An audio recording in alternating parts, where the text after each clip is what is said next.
This is Listening with Franklin Livingston, and our guest is David Fredette. A lot of my discipline, I contribute to my wrestling career in the grade school and high school, as well as football. Sports helped me with my discipline growing up. I think sports are a very important part of a childhood's life, especially, is to get them in sports, him or her, or they. Um, um, and I mean, that even helps in the classroom too, to have discipline, of course, you know. Um, so to recap, um, I I had I struggled through grade school and high school academically. I did okay in sports. I had a good love life. I had a religion played a part in my family. Um, there was division in my family about religion. I'm the only Catholic in the family now. Um, but that doesn't keep me from going to Protestant like I did last week. Uh, uh, because I'm open minded and I don't know what the fuss is about between Catholics and Protestants. It it's kind of like a theological study I do. You know why we fight so much about religion. Because like last week, it was they both preached they both talked about the Epiphany. Okay, and look it up, and both Gospels covered it. So, in conclusion, I am not going to get in that fight. I'm not going to get in that war over something like that. Nor do I want to get any other religious wars. It's ridiculous. Um, it's if Jesus had his way, he'd want to save all of us. Mhm. You know, but he knows how to do it. I don't. I don't call myself a Jesuit. I leave it up to the Lord to decide when I pass. That's the Also, Jesuit. I just wanted to, uh, my apologies for interrupting, but just wanted to make it clear that when you use the term Jesuit, you don't use the way it's used in Catholic tradition. Right. And you use more like the concept. What does the term mean? Yes. Yeah, which is very, very powerful. It's great. Thank Uh, you. yeah, because a lot of us, we have labels and titles, but then we forget the real meaning behind it. Right. You know? We get caught up in and that's what costs a lot of money. That's why we collect so much stuff. You know, you got to buy the altars, you got to buy Yeah, the candles, right. you got to buy the pews. Yeah, the ornaments and The what do you? I even cathedrals. forgot the term. What do you call it? The outfits of Tunic. yeah, the vestings. Or, I don't know. Forgot. But They call it. it's very expensive. Yeah, I Yeah. know. So I wanted to ask you, when you talked about your childhood and your school and your struggle with a particular teacher, and then your great time with a teacher who Yeah. inspired you. So, how important it is for those of us who are in particular profession, such as teaching or healthcare, where caring and building up others is directly achieved, because then there are professions we do indirectly, but Right. then some careers, they require you to be directly involved with other human being, and then there are some humans, children and adults, who have special needs or special, they require special attention. So how important was that for you to remain committed to your education when you saw a teacher you were getting along with? Well, it was in my conscience that I didn't want to fall behind, and there were a lot of instances where I felt like I was falling behind, and I got left back in seventh grade English. Hmm. Okay, Mr. Writer over here, Mr. Author. Yeah, and you You wanted know, to I teach got English let at some back in point. 7th grade English. I had to make it all up, Mm. make up the courses because I was behind.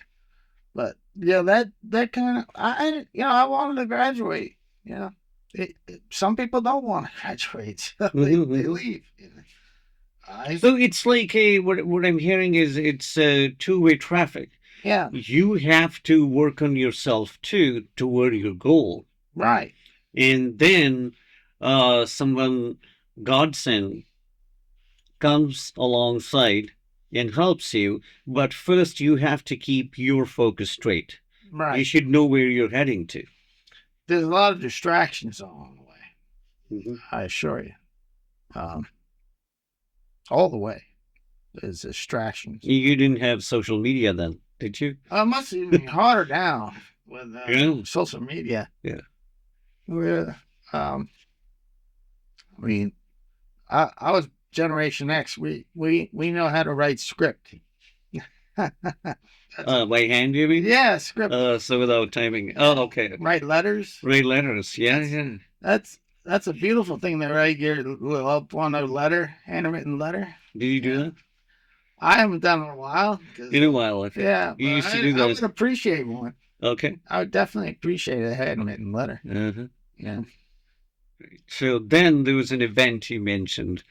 Because of that event, you decided to become a sailor, engineer. Right. Yeah. Yeah. And over there, you had a mentor or somebody who really influenced you in a good way, and you wanted to continue. All the professors were mentors. Yeah. Um, they all had something to say. Yeah. And teachers. They're all respected, but by all of us, all the cadets. Uh, they were tough. Uh, even in Marsville, they were tough too. Yeah. Being tough was a good thing for you. Yeah. I had to buckle down. Yeah. Um, I was a career wrestler in high school, but then when I reached Marsville, they had a wrestling program. I went to like 1, 2 practices. My grades are falling. So I just stopped it. I said, why am I here? Do I want an education or do I want to be wrestling on a mat for the rest of my life? I want an education. So How many years uh, you spent on ships? I spent, I held an engineering license, a United States Coast Guard license for 20 years. I did 5 years total sea time. I was at sea for 5 years. Well, I would pick up ships like I'd ship out for like a month for the year. mm-hmm. One time in 5 weeks, I made $28,000. In how many weeks? 5 weeks. So less than 2 months. Wow. Yeah, and I would take that and just live the year with what I made. Mm-hmm. So I didn't have to do 20 years at sea. I did 5 years. I would do like maybe 1, 2 months a year sometimes. At first, I did 4 years straight. Almost, I was constantly at sea. I did 4 years. Yeah. Then I picked up like another year over time. Um, After I got out of Connecticut Valley Hospital, No, right. because I had to do 8 years there. Mm-hmm. Mm-hmm. And because I didn't have a felony, I was able to sail again. So I had to get my license again and go sailing again Mm-hmm. after the whole ordeal with the police. Mm-hmm. Times have changed, though. We have a Homeland Security. Mm-hmm. My license expired because Homeland Security they wouldn't clear me for the TWIC, which is Transportation Workers Identification Credential. It's for transportation credential. There was a point in time about 2014. I was told that I couldn't ship out again because, they wouldn't give me the TWIC because I was ordered to go to a psychiatric facility by the courts. So in a sense, I was retired. The federal government retired me. Federal Merchant Marine. So I ended up on Social Security disability for the rest of my life. Yeah. If I were to ask you, in your journey, what was the most amazing thing that you enjoyed, you celebrated, and you think it's an achievement? I have to say memorizing 33 poems. Nada. And why does that matter? Like, why is it important to you? It's pretty wild, man. It is wild. It is wild. Yeah. Trust me, again, like if you were acting and you can memorize 33 pages, it's great. Go on stage and just you don't have to read it. Most of the open mics only give you like 5 to 7 minutes. Yes. So I'll do 5 poems. I'm done. Yeah. Then I'll come back a month later. I'll do another 5. Done. But sooner or later, hopefully I can pick up more poems. So it's also some sort of discipline and efficiency. You ready to go up, deliver your poems, recite them? Yeah, and move on. I am. But it's too cold to go in Manhattan now. Eventually, the weather will become better. Auto Shrunken Head, 3rd Friday of the month, 6 p.m. to 8 p.m. Gotcha. Between 14th Street, between Avenues A and B. All right, guys, whoever wants to go there.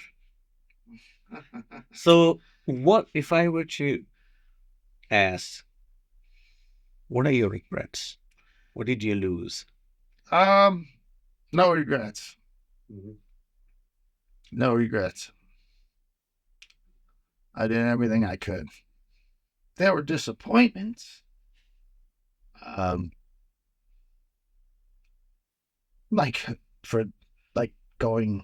Getting committed to a psychiatric facility. That was a major disappointment for me. It was huge. Well, I kept on gnawing away, going at it, and I'm at the other end of it, you know. But you came out of it strong, more creative, more productive. I still, there's still times where, I have bipolar disorder, so I have to deal with that. I have to manage it. And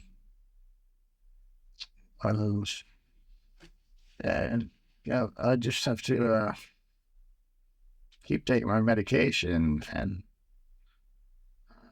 go to clinic. From what I understand, there's a lot of people with bipolar disorder these days. More than you think, you know. If not, they're lying. Or they had some other issue. A lot of people have issues today. Which is a new thing as compared to, say, 30 years ago. Well, they just didn't know how to diagnose it back then. They're getting better at it. So people did have issues, but no one knew what's happening, you mean? No, they don't understand. They didn't understand. They still don't. There's such a massive disconfiguration of personalities. Just like you were talking about the driving. The way my friend Larry, I used to drive him to he had cancer, and I'd drive him to he would get radiation treatment. My friend Larry, and we would drive. It was like about a 20-minute drive every morning. And the people zipping down Sunrise Highway. So Sunrise Highway is like a south route of Long Island, going east to west, from east to west, so west to east, and people just whipping by, like 6 o'clock in the morning, and they used to say, the wickeds are going by. So things have never been different. It's just like the awareness, the diagnosis. I mean, we have more. People were always crazy. People are concerned. Some people are concerned about it, some people are not. Right. People have issues. A lot of people have issues. They get angry. They get impatient. A lot of impatient people. Yeah. Well, they have to go to work, I know, so that makes you impatient. So there's some sacrifice that if you want to share the road, and if you want to be kind, it comes with some sort of giving up 30 minutes of sleep. Yeah. Right?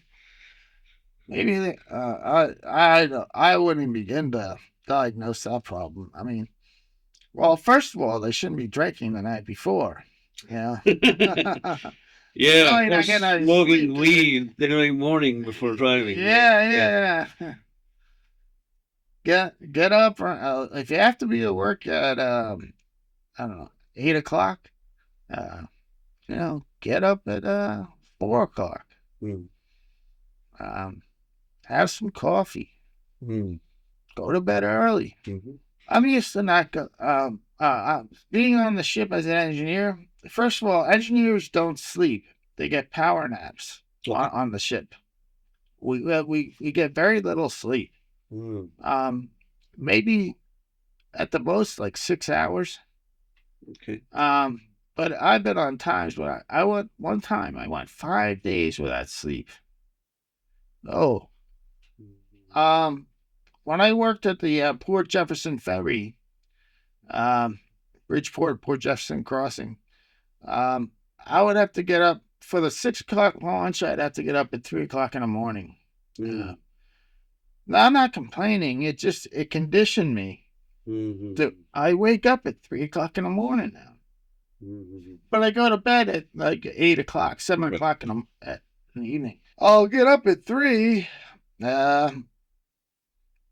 I'll have a cigarette, and I'll go back to sleep at 4. I'll sleep till like 6.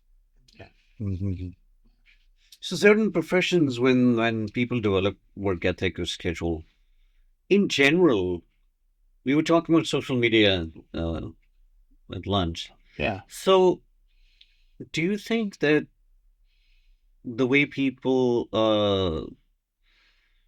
live their lives in terms of schedule or choices has been different that affects their work ethic now as compared to, say, 90s or when you didn't have social media or cell phones? It depends. Are they watching TV at night? Do they watch the fake news or whatever they say? I'm not judging. Right. No, there is a title, fake news. Yeah. Whatever that is. Yeah. They get caught up in the politics of everything. Their minds are in politics when they should be concentrating on the road, type of thing. So these distractions, I'm calling them distractions. Concentrate on what's in front of you. They result in other things too. Then the other things affect, whether that's the way they drive or they work at their job, and they are distracted because their mind has been focused elsewhere. I understand it. So previously these things were not there, so they were focused more on the work or road. But what about the letter writing? Was that distracting enough? Letter writing? Yeah. When I was in... You or anyone. Yeah, whenever you did that writing. Well, I didn't write where I drove. I know. But were you thinking, I'm going to write this to my girlfriend? Or whoever you wrote to? I don't know. I used to, when I was on a ship, okay, we didn't have cell phones back then. Right. When I was on a ship and I wanted to communicate with my girlfriend, yeah, I used to have a handwritten letter. Wow. And and then mail it out. Yeah, and mail it out whenever in the other country. Okay. Yeah, she would get it like for supposed to be 3 days. It probably takes like 10 days Mm. from if I sent it from. So Japan. the letters were carried by another ship or airplane. Well, like in Japan, we would go to the Navy base, Okay. and I was on American ships at the time. I could do it on. Let's just focus on. I was on American ships at the time. So they would arrange. There were post offices on the base. I once shipped a bicycle from Japan to my father's house in Bayport. Mm-hmm. I shipped a whole bicycle. That was the mail days. Mm-hmm. It was they were in their heyday. Mm-hmm. They still get a lot of mail. Yeah. Oh, a lot of the promotional mail usually. Yes. Junk mail. Junk mail, yes. So when you were at this facility, if you're comfortable sharing, were there people, staff members, or other patients through whom you found some sort of support? At the security this hospital. Yeah. They were all kind up there. I have nothing bad to say about them. They were doing their jobs. Yeah. But did you feel like a sense of community or some sort of love and care? Or is it just a routine thing of, check the box? Especially the last ward I was on. They moved me from, one facility to the other to out to the minimum security. And it was the minimum ward in a minimum security hospital. And we were all men there. We were all males. And there was a camaraderie there. One guy used to buy pizza every Friday for everybody. We would order out Friday nights. Fridays we'd order special meals. Now I went back there over a year ago to see if anybody was there that was there when I was there. Mm-hmm. And let's say 2000 to 2024. 2004, 4 years. Mm-hmm. Nobody was there. They all moved on. Yeah. And you're not in touch with any of them? No. Don't know what they're doing. They all got out. You miss some of them? I wanted to get in touch with them. I miss. I'd like to see them again. Yeah. Mm-hmm. Yeah. Yep. After that, now, how do you spend your life? I got a 3-bedroom apartment and I'm trying to sublet it. Really? 1 room. I got my room. I want to sublet it to somebody else. Mm-hmm.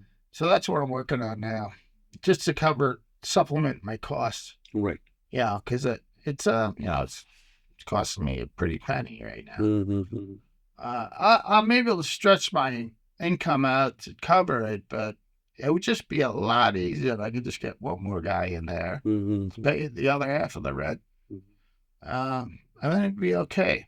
I have no problems. I can go to the diner once a week, and go grocery shopping once a week, and I have plenty of food. Yeah. And also have a sense of community because you'll have somebody you share space with. Yeah. Yeah. I did a smart, I don't need to pat myself on the back, but I did a smart thing back in last March. I bought 25 pounds of rice and 25 pounds of flour at Costco. Mm-hmm. And I just left the sacks in one place. I kept them there. The flour's still sitting there it's stowed away, and the rice I broke out just recently. Mm-hmm. I keep the rice in my refrigerator so I don't have critters coming in. Getting into so because I open the bag of rice and I put it in a big Tupperware bowl and I scoop out of there to get my food for every day. I still go shopping for other staples, like meat, vegetables, fruit. Yeah. But flour and rice are the basics. Yeah. At least I know I won't starve, Yeah, definitely. And once the weather gets better, what kind of activities are you gonna go for? Well, I'm gonna work on getting out of the open mics. Oh yeah. Yeah. Yeah. Yeah, that's another reason why I want to sublet. I have some money to go down to Manhattan. Because this costs a lot of money to go down there. Yeah, it does. I don't know why, but I mean, 2 meals in a day, a drink, and I mean, it should just be that. But for some reason, there's always an extra cost. Yeah. Oh, the train tickets and stuff. Train and then the subway. Yeah. So, great. So you don't do any physical stuff anymore, physical activity. I know you walk. Yeah. No, I don't. Gym, boxing, wrestling, boating.